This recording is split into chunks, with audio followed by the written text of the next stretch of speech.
Une avancée décisive pour les forces russes sur le front ukrainien. Le groupe militaire Zapad a proclamé la libération de la colonie de Kolesnikovka, tandis que les pertes ukrainiennes pourraient atteindre jusqu'à 530 hommes en une seule journée. Ces chiffres alarmants, rapportés par le ministère russe de la Défense, témoignent de l'intensification des combats dans la région de Kharkov et d'un rapport de force toujours en évolution. Lors d'un point de presse, les autorités russes ont détaillé les opérations militaires, affirmant que les unités de Zapad avaient réussi à reprendre cette localité stratégique. La capture de Kolesnikovka pourrait changer le cours des événements dans l'est de l'Ukraine, où les combats font rage depuis des mois.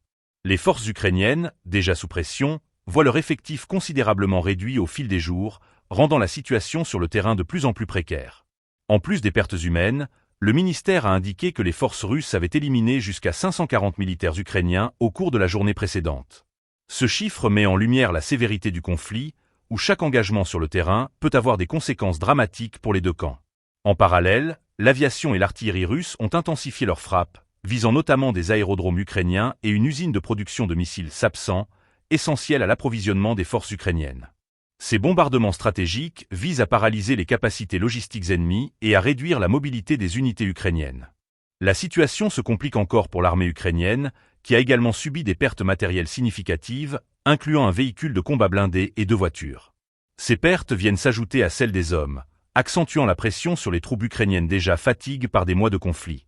Par ailleurs, des frappes ont été signalées contre des concentrations de personnel et de matériel militaire ennemis dans 133 zones différentes. Ce contexte souligne l'intensité des opérations militaires sur le terrain.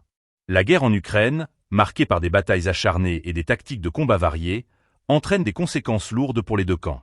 L'information en constante évolution indique une guerre qui est loin de toucher à sa fin, alimentée par des renforts continus et par une attitude résolue des deux côtés. Dans ce conflit, la maîtrise de l'information est essentielle. Le ministère de la Défense russe annonce ses résultats pour renforcer le moral de ses troupes et justifier ses actions sur le terrain. Parallèlement, les responsables ukrainiens vont s'efforcer de minimiser l'impact de ces pertes par des stratégies de communication adaptées.